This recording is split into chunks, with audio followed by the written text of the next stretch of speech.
Hello दोस्तों, मैं आज आपको बताने जा रहा हूँ गीजा के महान पिरामिड का सच। ये पिरामिड लगभग 4000 साल पुराना है। इसे खुफू का पिरामिड भी कहा जाता है। ये पिरामिड दुनिया के 7 प्राचीन अजूबों में सबसे ऊपर आता है। ये विश्व का सबसे बड़ा पिरामिड है। इसका सदियों पुराना इतिहास और इसका अद्भुत डिजाइन आज भी लोगों को सोचने के लिए मजबूर कर देता है। गीजा मिस्र में तीसरा सबसे बड़ा शहर है, जहां ग्रेट पिरामिड के साथ 2 और प्रसिद्ध पिरामिड खाफरे पिरामिड और मेनकोर पिरामिड भी मौजूद हैं। और इसी तरह मिस्र में और भी कई पिरामिड प्राचीन समय से विद्यमान हैं। ये हैरान कर देने वाली रचनाएं उस समय बनाई गई थीं जब मिस्र दुनिया के सबसे अमीर और शक्तिशाली सभ्यताओं में आता था। इन पिरामिडों का निर्माण वहाँ के तत्कालीन राजाओं को दफनाने के लिए किया जाता था। उस जमाने में ना कोई ट्रक, ना बुलडोजर और ना ही किसी प्रकार की कोई अन्य मशीनरी थी।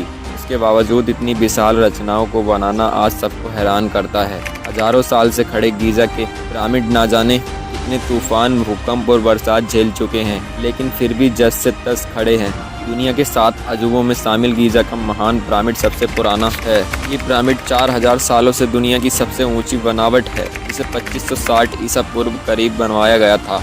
इस महान पिरामिड में इस्तेमाल किए गए पत्थर के ब्लॉकों की संख्या 23 लाख है, जिनका वजन 50 टन के करीब है।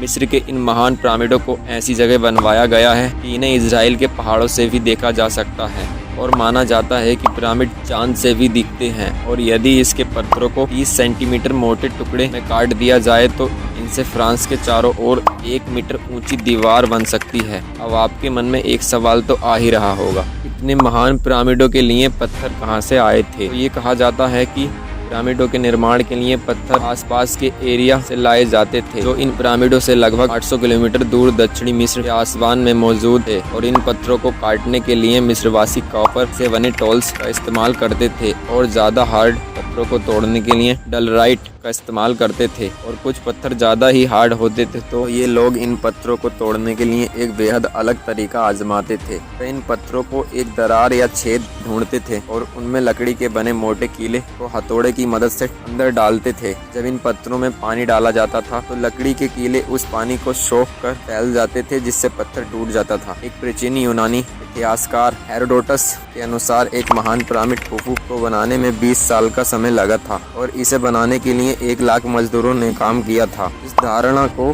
देखते हुए इस आंकड़े पर विश्वास किया जा सकता है कि जो खेती करने वाले मजदूर थे वो पिरामिडों पर तभी काम करते थे जब खेत में करने के लिए काम बहुत कम होता था। उदाहरण के लिए जब नील नदी बाढ़ में होती थी। और अब आप सोच रहे होंगे पिरामिड के अंदर क्या होता है। मिस्र के पिरामिड वहाँ के तत्कालीन फेरो सम्राट गढ़ों के लिए बनाए गए स्मारक स्थल हैं, जिनमें राजाओं के शावों को दफनाकर सुरक्षित रखा गया है।